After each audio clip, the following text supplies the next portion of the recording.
Bonjour, je m'appelle Catherine de Sèvres. Je suis à l'entrée du Théâtre national.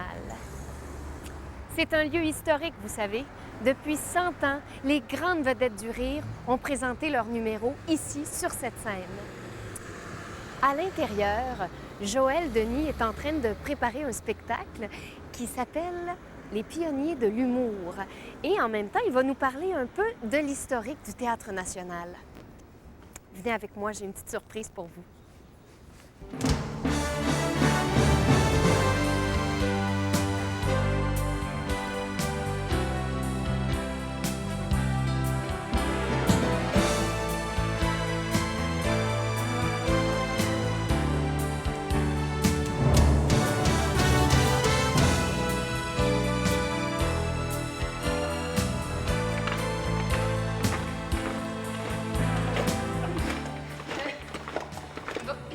Excusez-moi, excusez-moi, excusez-moi, mademoiselle, oui, Bonjour.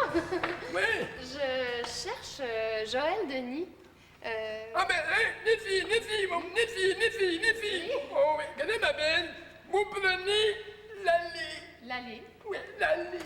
OK. Bye. Merci. Pense que moi l'allée. Bonjour. Catherine! Oui. Comment ça va? Ça va bien. C'est le fun. Voilà.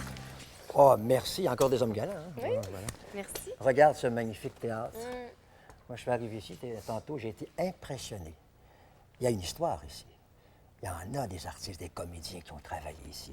As-tu travaillé un petit peu sur la recherche que je t'ai donnée? Oui, j'ai fait ma recherche et j'ai découvert des choses très intéressantes. Alors, j'ai une petite idée, moi.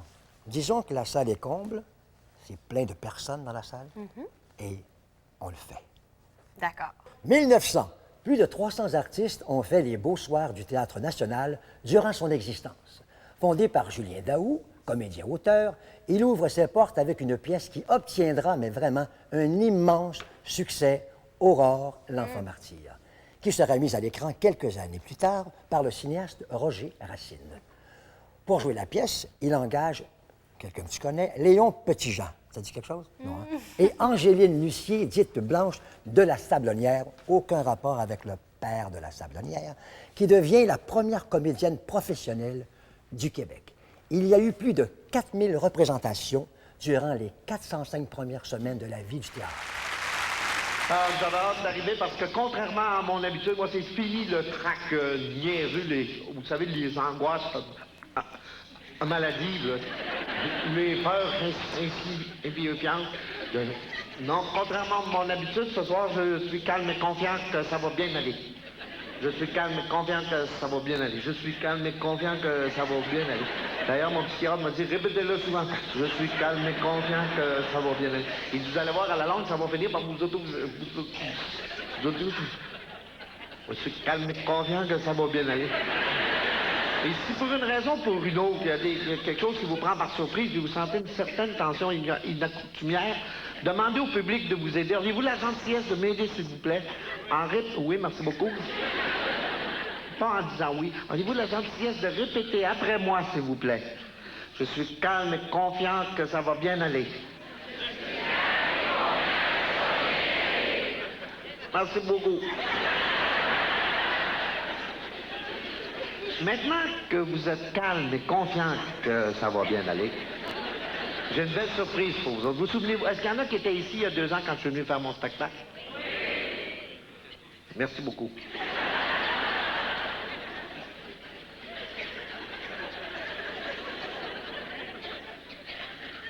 Vous souvenez-vous, j'ai voulu devenir un chanteur de charme et vous avez ri de moi. Mais moi, je ne l'ai pas oublié.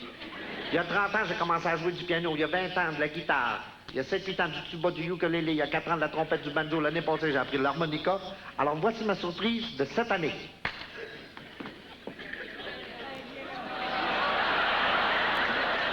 Qu'est-ce que c'est? Félicitations.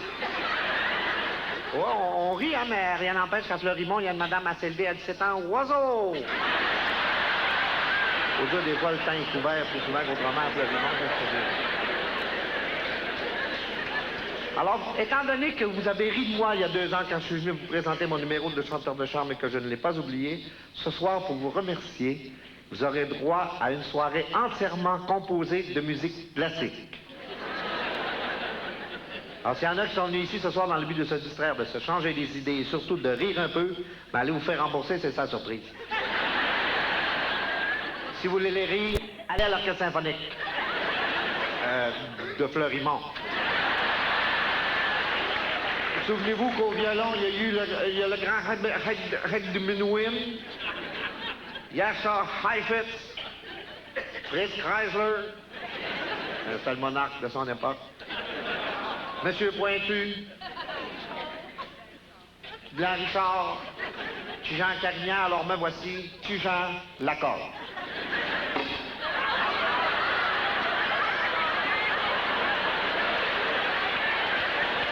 Deux cordes. Alors, sur 2 cordes, mesdames, messieurs, je me verrai dans l'obligation de vous interpréter que la moitié du clair de lune de Bussy.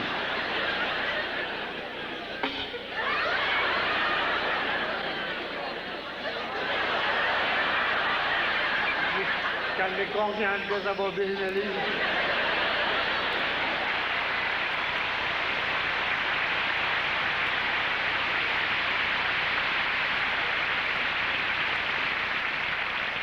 Alors, fini les folies, mesdames, messieurs, voici maintenant de Monty la Jardas. Ou, si vous préférez, la Jardas de Monty. De Monty violon.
Des anecdotes, on a suivi des histoires quand on a fait des tournées, nous autres, mais surtout le Théâtre National. Eh, mon Dieu, tu te souviens sûrement de quelque chose, toi? Ouais, je me souviens de Pierre.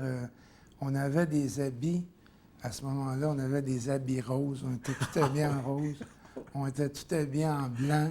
On était habillés en turquoise. Puis une soirée au Théâtre National, tu te souviens, on avait nos habits turquoises, avec les souliers turquoises. Ouais. Et Pierre avait été distrait, puis je ne sais pas comment c'est arrivé, mais lui, il avait pas mis ses souliers turquoise. Alors, on était entré sur scène, puis il avait des souliers noirs avec son... En tout cas, c'était drôle, c'était aperçu. Moi, je me demandais comment ça se fait que les gens, d'habitude, ils nous regardent quand on fait le spectacle. Oui, c'est ça, ouais. Puis là, tout le monde nous regarde des pieds, puis la scène est élevée au Théâtre National, tu sais. Alors, les gens nous regardent des pieds, je dis, voyons donc, qu'est-ce qui se passe là? Pourquoi qu'ils nous regardent les pieds, puis ils rient, ils sourient? Puis c'est là qu'en se penchant, on a vu que Pierre avait pas un bon soulier. Mais là, tu as sauvé la situation parce que je me rappelle, tu avais pris le microphone, tu étais à faire un genre de petit monologue de présentation. Oui, des gags. Ah, c'était le bon temps. Laisse-moi t'aimer un peu ce soir. Et c'est là que ça nous a donné une orientation plus agitée, plus humoriste, plus fantaisiste, plus rock.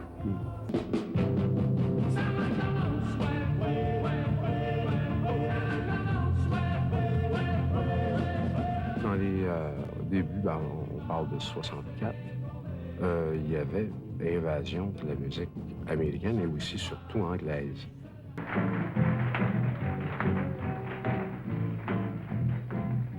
C'est un refrain fait pour les copains, c'est le Freddy.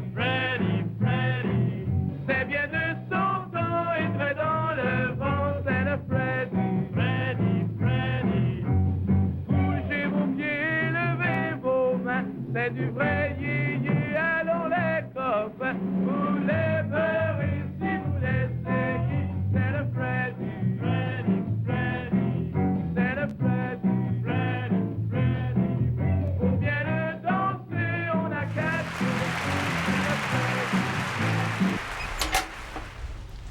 Hey, je voudrais vous parler de mon personnage préféré, Dieudonné.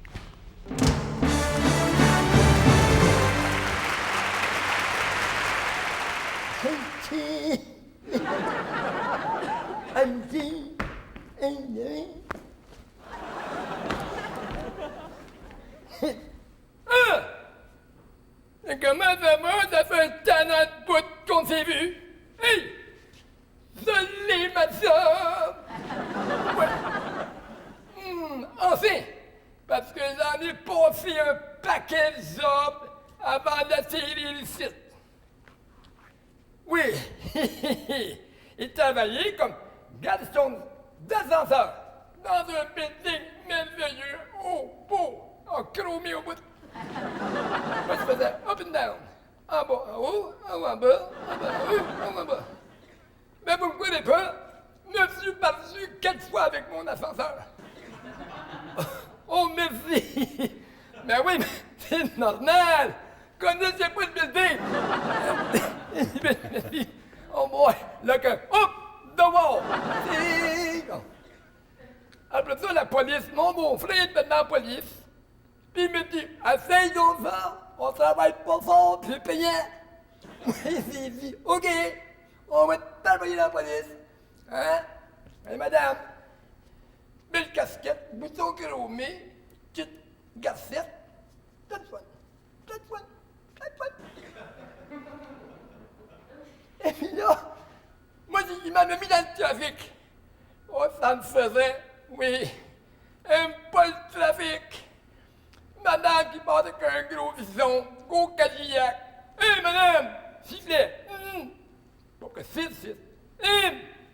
La mère, elle met ça. La fille, madame, elle dit, moi, monsieur, c'est pas gagné, vous avez passé un feu rouge. Elle dit, monsieur, pas de ma faute, c'est madame, pas de ma faute, c'est la loi, on ne porte pas de feux rouges ici. Elle dit, je suis daltonienne. Oh oui! Moi, pas un fou, hein? Tu me connais? Puis il dit, je suppose qu'il n'y a pas de feu rouge en Daltonie. Oh boy! Eh ben, c'est d'accord! Papa! Oui, mon petit Vitané? Comment ça se fait que j'ai jamais vu ma mère? T'es-tu vu? Papa! Oui? Il n'y a pas d'eau dans l'arrosoir. Ça n'a pas d'importance, c'est des fleurs en plastique. Il est fou, Joël! 1920. Ouais. Durant les années 20, la crise économique rend la vie dure pour le théâtre, mais tout rentre dans l'ordre au début des années 30. Aurore, l'enfant martyr, nous revient pour un certain temps, mais c'est surtout le regain de vie qui va se faire avec l'arrivée du vaudeville. Juliette Pétry, Manda, Olivier Guimond-Père et Jean Grimaldi feront leur marque. Les Québécois et les Québécoises vont vraiment s'identifier à ces merveilleux artistes. C'est également en 1930 que Olivier Guimond-Fils fait ses débuts au théâtre. Et Madame Alice Roby, âgée seulement de 13 ans, sera la découverte de Madame Rose Ouellette, aussi connue sous le nom de La Poune. Gratien Gélina et Ginette Le Tondal présentent en 1936 La conscience d'un prêtre. Rose Ouellette dirigera ce théâtre entre 1936 et 1953. C'est grâce à Madame Ouellette que plusieurs artistes et plusieurs talents feront leur marque sur la scène culturelle du Québec pour des décennies à venir. En vedette, Roméo Pérus. Hey, c'est écœurant le coup de la vie. C'est épouvantable comment ça remonte. J'en parlais avec Luc Dumouchet l'après-midi aussi. C'est épouvantable. Avant ça, je disais à un gars comme ça, oh, ça vaut pas 5 cents. Aujourd'hui, les mêmes gars, 3 pour 30 sous. Fait que, avant-hier, j'ai été m'acheter 80 cents de fromage suisse. Le gars m'a enveloppé 4 trous. Même le bœuf a tellement remonter qu'aujourd'hui, c'est un privilège de se faire appeler gros cochon. Devant l'inflation du prix du bœuf, il y a un boucher de Ville-la-Salle où je demeure.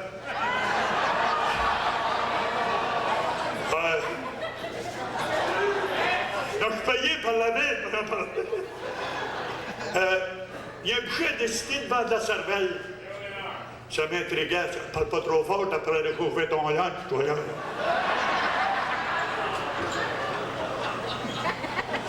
Ça pourrait faire un concours d'intelligence, moi j'étais à la mienne, puis on va commencer sur un pied d'égalité.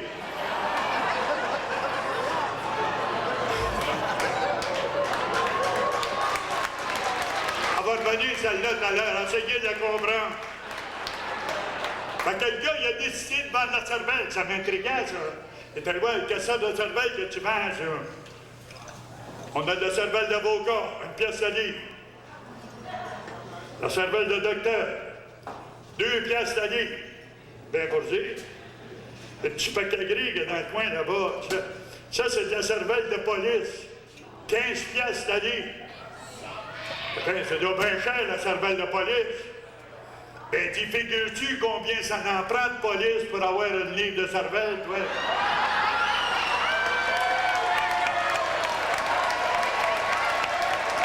Voilà!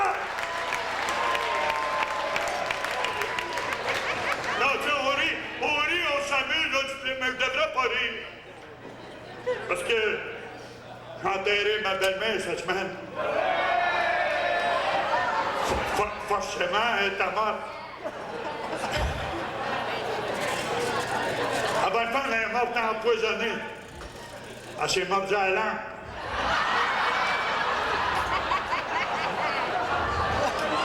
Jamais vu une femme laide comme elle. Elle a la face à peu près comme un coup de poing d'une tarte au raisin, comprends-tu? Elle inspire le sexe comme une chaudière de foie de veau. Laide, elle fait faner les fleurs. Hey. Assez laide.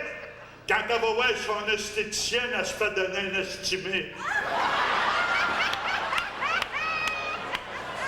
Laide, la bonne femme, des femmes ont dû vous acheter un chapeau, vous le mettez. Elle visse.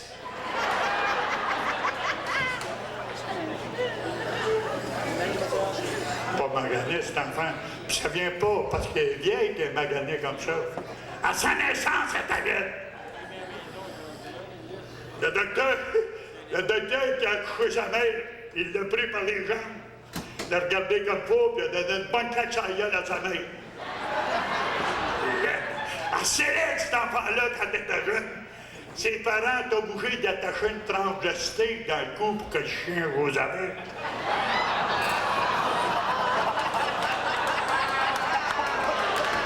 Ça se peut pas, là, demain.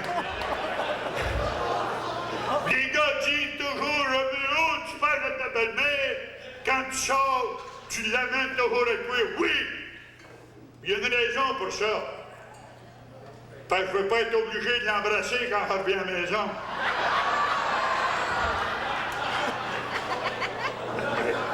Épouvantable.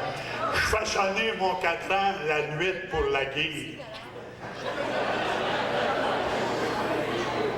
Belle-mère, il n'y a pas longtemps, s'en vient à la maison, je la déteste, mais comme c'est la mère de mon épouse que j'adore, je suis obligé de faire des concessions, tu sais. Elle vient chez nous, elle dit, belle maman, ma maison est la tienne. Ben, Chris, 2 jours après, elle l'a vendue. Je suis Alice Roby et je suis très heureuse qu'on m'ait invitée afin de rendre hommage au Théâtre national. Parce que le Théâtre national, vous savez, pour moi, c'est très important. très, très important pour ma carrière. À l'âge de 13 ans, j'avais décidé, avec mes parents, de venir faire partie de la troupe de Mme Rose Ouellette-Lapoune au Théâtre national de Montréal. Vous savez que c'était un théâtre qui était le plus populaire de la province de Québec à ce moment-là. Et quelle troupe elle avait, Mme Ouellette, c'était incroyable. Alors, j'ai pris le train toute seule de Québec. Et puis, je suis venue à Montréal et à la gare, j'ai pris un tramway, parce que c'était le tramway, puis je me suis rendue, le tramway arrêté juste sur la rue Sainte-Catherine, coin Baudry, au Théâtre national. Ah! Savez-vous, je suis rentrée dans l'après-midi, puis il y avait une répétition. C'était Mme Pétry qui répétait avec Juliette Pétry, avec Mme Rose Ouellette-Lapoune. Et puis, Mme Ouellette arrête de jouer, puis Mme Pétry m'a dit, c'est la petite Alice de Québec qui arrive. Me voici au Théâtre national. Alors, elle m'a engagée. Elle était merveilleuse. Elle m'a donné un contrat. Je suis restée 4 ans au Théâtre national et j'ai fait un succès. Ça m'a donné la chance d'apprendre à devenir une artiste dramatique. J'ai joué dans le drame, j'ai joué dans la comédie, avec les grands comédiens. Eh bien voilà, le Théâtre national, pour moi, c'est précieux. Papa! Oui, madame. C'est quoi une fiancée? Un fiancé, c'est comme si tu recevais une bicyclette à Noël. OK. Puis que tu ne veux pas t'en servir avant l'été. Oh! C'est plate! Mais non, parce que tu peux jouer avec la clochette. Ils sont vraiment fous, les deux. 1940. Lors d'une soirée gala offerte pour Julien Daou, sous la direction de Gratien Gélina et Henri Le Tondal, Muriel Millard est couronnée la reine du music-hall. Juliette Béliveau, Hector Pellerin, Madame Amanda Allary, qu'on connaît dans la famille Plouffe, Juliette Huot, Olivette Thibault seront les vedettes de l'heure. Dominique Michel, élue Miss S Centrale, forme un duo exceptionnel avec Denise Filiatro. C'est en 1955 que la grande vogue des cabarets fait surface. On annonce dans les journaux de l'heure, tels que Le Petit Journal, la naissance des cabarets. Montmartre, Beaver, Domino, El Morocco et surtout le plus célèbre des cabarets, la Casa Loma.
Il travaillait comme steward dans un avion, un aéroplane pour Air Canada. Et puis, c'est moi qui faisais les films. Montréal-Paris, puis Paris-Montréal. Mais vous me croyez pas, mesdames et messieurs, un jour, pendant qu'on volait au-dessus de l'Atlantique, il passait un film tellement mauvais que le monde sortait. Un homme qui bosse à pente, un enfant de chaîne, un enfant de chaîne. Un homme qui bosse à pente, un enfant de chaîne, de bon garçon.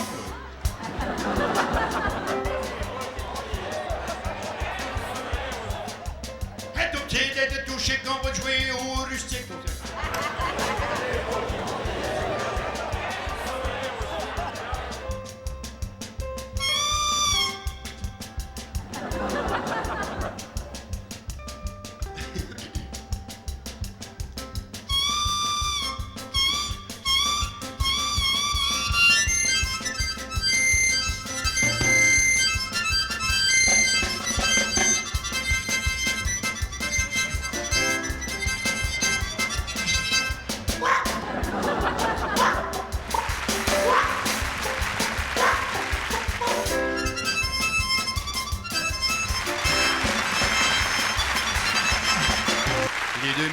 Sont après jouer ensemble. L'une a dit à l'autre, elle dit, mon mari, c'est un maudit cochon. L'autre a dit, comment ça? Ben, elle dit oui, elle dit, du temps, j'avais la tête penchée dans le frigidaire. Mon mari est arrivé par l'arrière, il a retroussé ma robe, puis l'autre a dit quoi? Elle dit, il n'y a rien là. Ouais, elle m'a dit, chez Steinberg.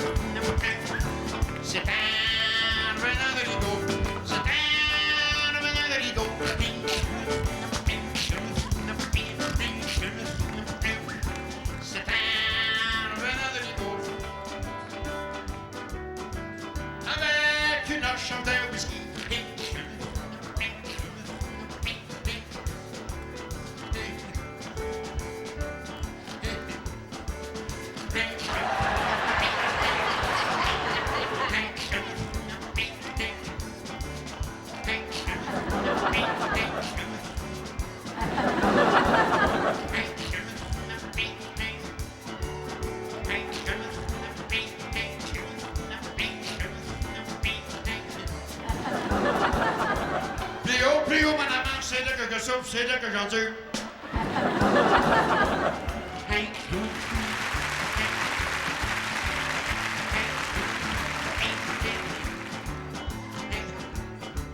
Regarde si mon chapeau est douette.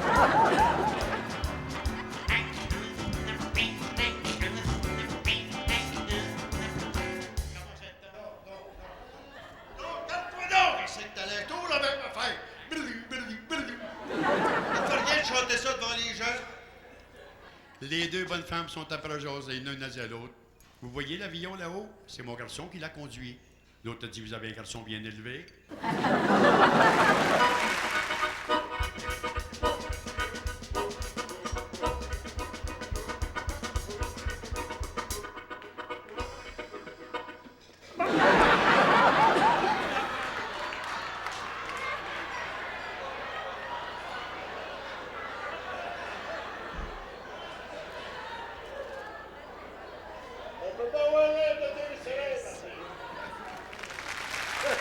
Parler du Théâtre national à mes débuts. Imaginez-vous, je suis jeune, là, je commence, puis il y a Jean Grimaldi, qui est le patron du Théâtre national, qui court dans les loges en combinaison. Vous savez, les grandes combinaisons, là, de laine avec le panneau en arrière, là.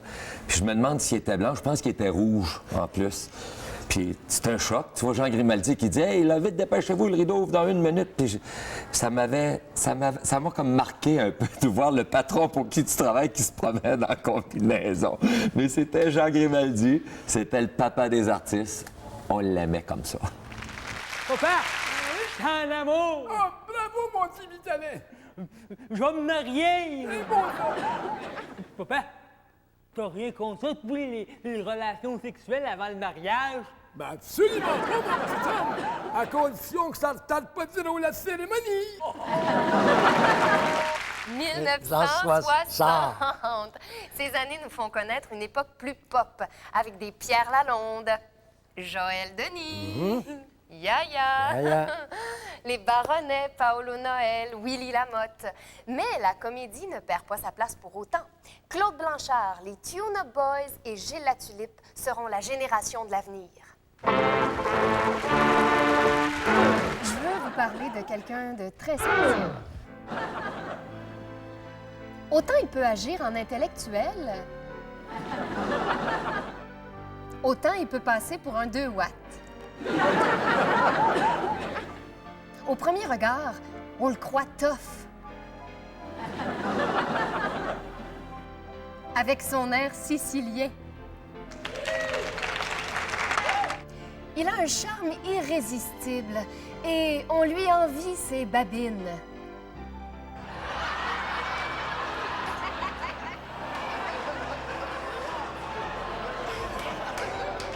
Parfois trop bavard, on le préférerait muet.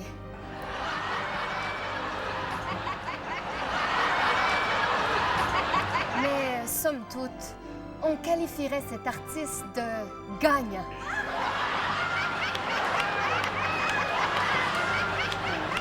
Mesdames et messieurs, Richard Babouri.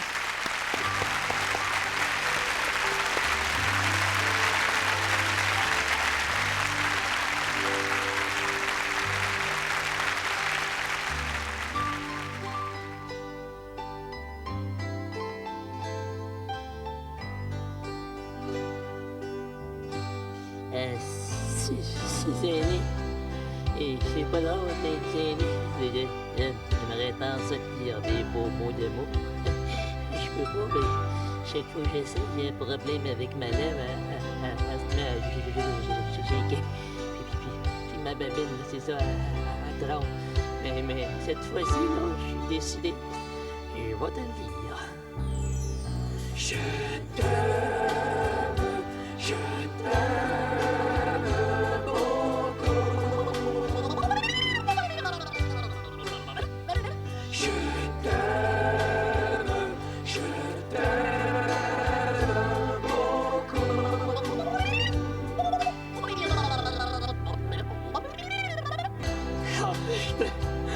Je suis tellement content de te l'avoir dit, là. Ça fait du bien. J'ai le goût de te leur dire des millions de fois. Ah oui. Je pense même que je vais perdre mon contrôle. Puis je vais te leur dire. Attention. Attention. Mon responsable est gros, non? Je me laisse aller. Je t'aime. Je t'aime beaucoup. Je t'aime. Je t'aime beaucoup.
Le Théâtre national, bien sûr que j'ai des souvenirs du Théâtre national. Entre autres, j'avais fait une revue qui s'appelait Pour adultes seulement. Et j'avais, tu sais, quand on commence une revue, on veut avoir un numéro d'ouverture extraordinaire. J'avais trouvé quelque chose, j'avais fait découper d'une belle grande fille toute nue qui avait une serviette, elle se tenait une serviette, comme ça, c'était marqué Pour adultes seulement.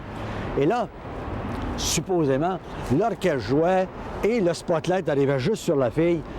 Elle avait l'entrejambe à hauteur de ma tête. Et là, je séparais ses jambes et j'entrais comme ça. Et je disais, j'ai l'impression de renaître. Je pensais que c'était une ouverture qui était le fun. Quand je dis une ouverture, entendons-nous, une ouverture de revue qui était le fun. Alors, c'est ce qui est arrivé le soir de la première. Dans la noirceur, je me cache derrière les jambes de la fille. L'orchestre part. Et puis là, le gros spotlight commence. Le spot s'en allait partout, ses murs, au plafond, sur le plancher. J'attendais que le spot arrive sur la fille. Il n'est jamais arrivé. Le gars en haut était pacté. Il a fallu que je sorte à la noirceur et dire « Hey, lumière, les gars, je suis là, je suis là! » Ça a fucké mon ouverture, mais le show était bon pareil. C'est ça, le Théâtre national. Papa! Oui, mon petit Vitalet? Combien de fois t'as été marié, toi? Une fois! Mais ton grand-père, là, il était marié 4 fois! Sa première femme est morte en mangeant des champignons vénéneux. La deuxième femme est morte en mangeant des champignons vénéneux. La troisième femme est morte en mangeant des champignons vénéneux. Puis la quatrième femme... Elle est morte en mangeant des champignons vénéneux. Non, elle est morte d'une facture du crâne. Comment ça? Elle voulait pas manger des champignons vénéneux. Ça passe, hein? Ça passe vite. Aujourd'hui, ce magnifique théâtre qui n'a pas toujours eu la vie facile continue à nous éblouir. Ce monument historique mérite de vivre encore des années. Notre souhait est qu'il donne encore la chance aux prochaines générations de nous démontrer leur talent. Il y a ma femme qui m'aide pas non plus, mais moi quand je me suis marié, moi j'avais un trouble d'oreille. Mais ça, je pense que pour te marier, il faut que tu aies un trouble entre les deux oreilles. Le curé il dit à moi, il dit, Gilles, veux-tu prendre Marie-Louise comme épouse pour l'éternité? Moi, je dis oui, j'avais compris pour l'été.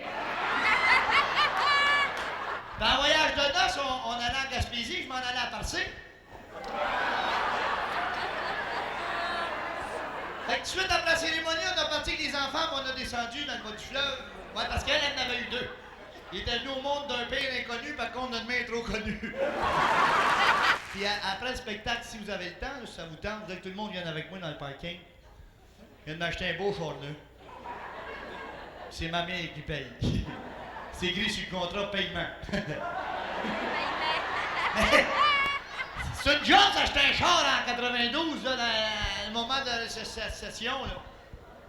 Et, tu sais, moi j'en ai connu un, le gars, il voulait s'acheter, d'abord, il voulait pas une auto qui brisait pas, parce que ça coûtait cher. Fait le gars fait le tour des galères, GM, Ford, Chrysler, Toyota, Datsun, International, Max, Car, Kenworth, Volvo, Snowjet, Motoski, Bombardier, Philly, Shea, Black & Decker, West, Seigneur, ça des gars.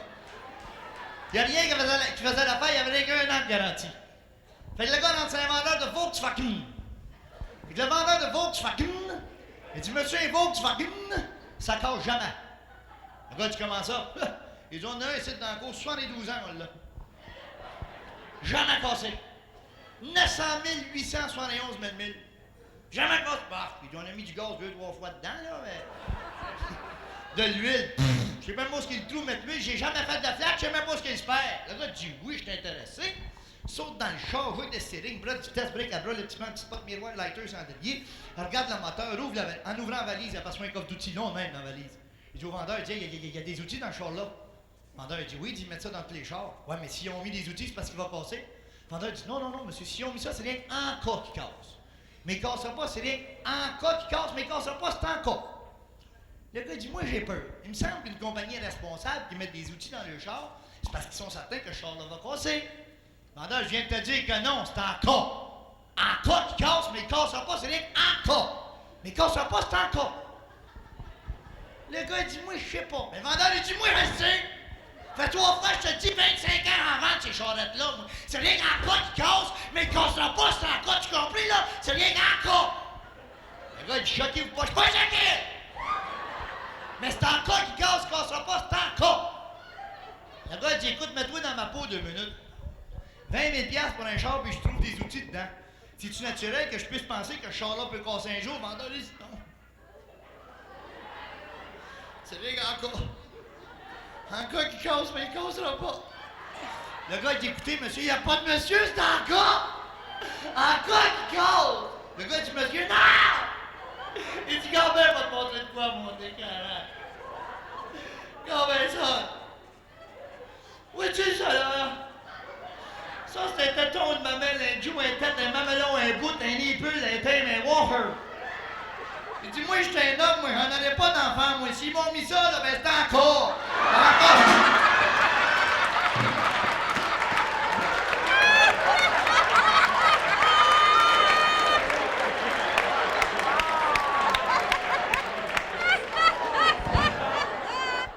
a dit à sa mère, elle dit, maman, je veux me marier. Sa mère, va donc coucher, petite niaiseuse. Elle dit, c'est pire quand je suis couché. Elle dit, ma fille, je veux te faire comprendre une chose.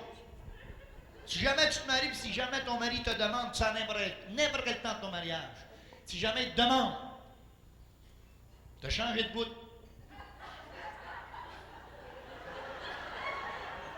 pendant l'acte sexuel, dis c'est un maudit vicieux, puis rien de toi en moi ta main. Elle dit OK, elle se marie. 8 ans plus tard, son mari, un soir, avant de se crier, la grosse. Si tu dirais son changerait de bout à soir, elle dit t'es rien un gros maudit vicieux, puis je retourne sur ma mère. C'est pas ça. J'aimerais ça, avoir des enfants un jour au moins.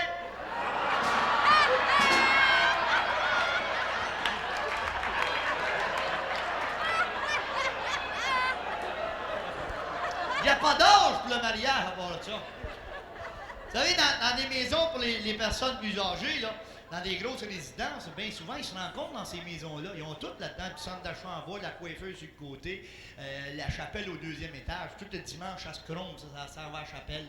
Puis le bonhomme là-bas, il avait 87 fêtes. Il tombe en amour avec une petite jeune, 83 et demi. Il décide de se marier. La bonne femme n'avait pas confiance au bonhomme un peu. Puis elle était glissade, elle était pas grande. Elle ressemblait à la poudre, mais elle parlait comme la poudre. Fait qu'elle dit au bonhomme, elle dit, faudrait bien aller passer un petit test médical avant, hein? Le bonhomme, il dit, pourquoi pas?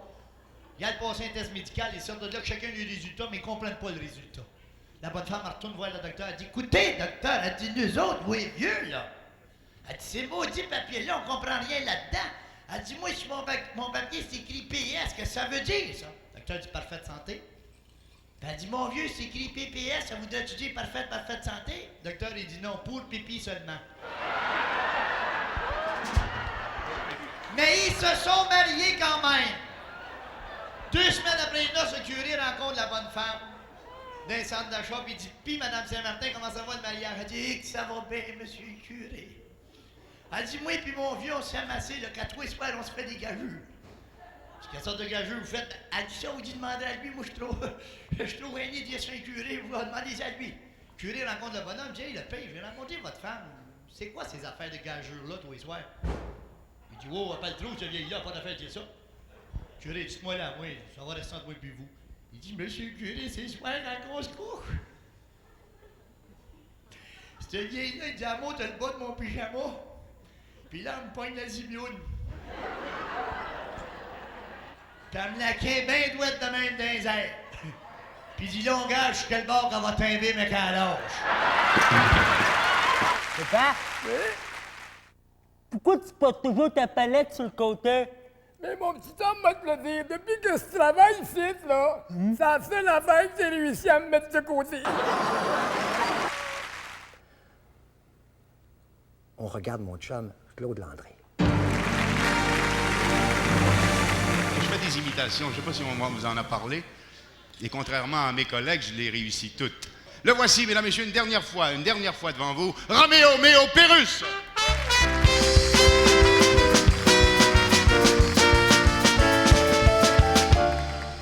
Ça me fait plaisir, mes beaux enfants, d'être dans le garage cet soir encore une fois. Ça me rappelle des bons souvenirs.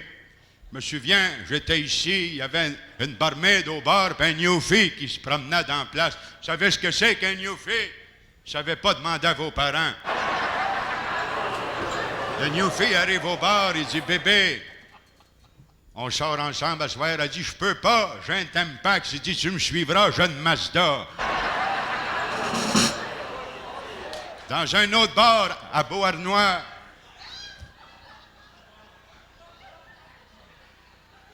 il y a un gars qui arrive, il dit à waitress, il dit, bébé, je suis ceinture noire, karaté, 3e dan, mode violet. Elle regarde, elle dit, moi, je suis ceinture sanitaire, 3e jour, mode beurré.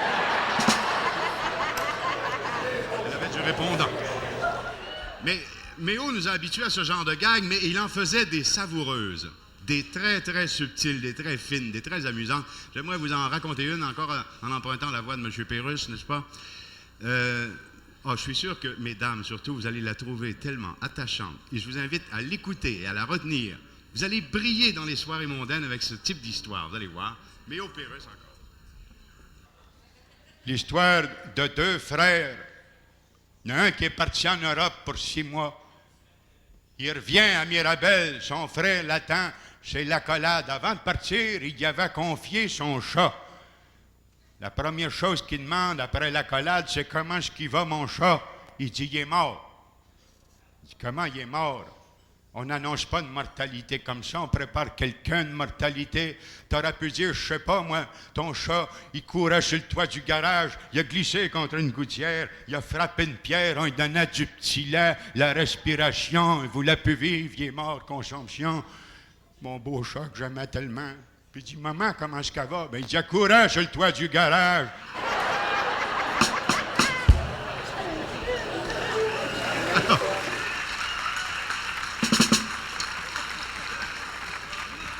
Il y a un homme d'esprit au Québec qui a franchement donné le ton à tous les autres, et j'en suis. Un gars qui a du mordant. On a voulu reconstituer ici, au Rustique, les belles nuits de Montréal pour le chanter. Voici Jacques Normand. J'avais les nuits de Montréal. Pour moi, ça vaut la place Pigalle. Je ris, je chante, la vie m'enchante. On voit partout des refrains d'amour. Je chante la nuit, je chante toujours. Et quand je vois poindre le jour, aux petites heures vers ma demeure, je vais heureux à Montréal ou à Châteauguay. C'est merveilleux.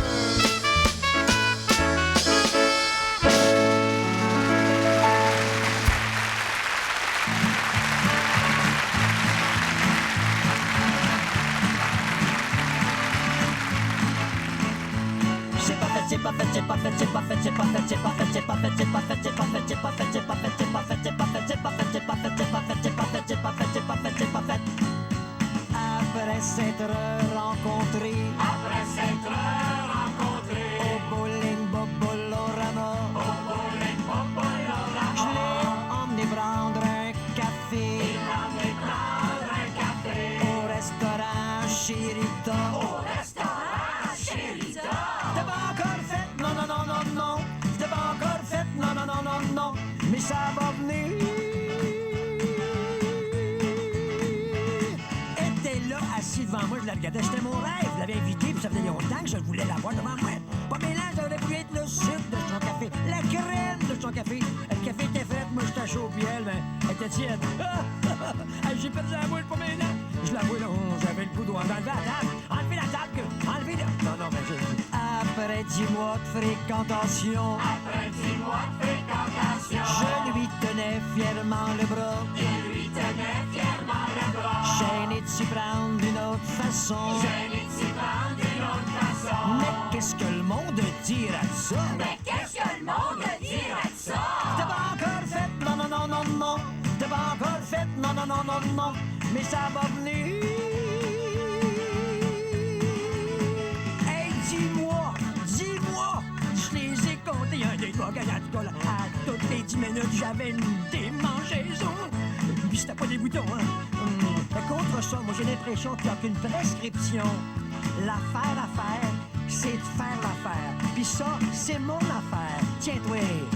Après s'être fiancé, je l'ai embrassé sur la joue. Dans un beau bec passionné. Elle m'a appelé mon pitou. C'était pas encore fait, non, non, non, non, non. C'était pas encore fait, non, non, non, non, non. Mais ça va venir. Hey, 22 ans d'économie pour acheter une bague. T'as pas fait la bague, toi? Quelque chose de... J'ai équipé, là. Le caillou. La grosse affaire.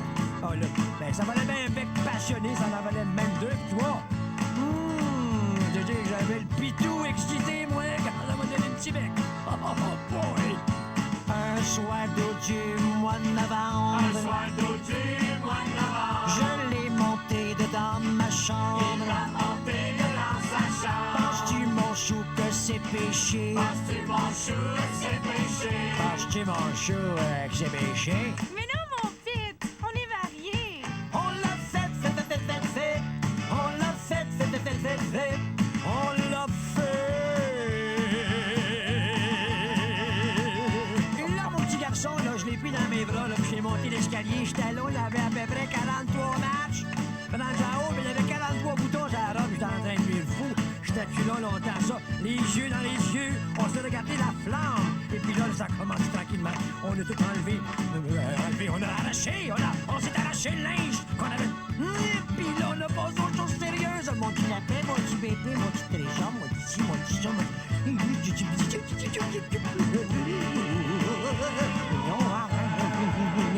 oh, j'avais baisé à ce moment-là. Oh, mon amour, mon trésor.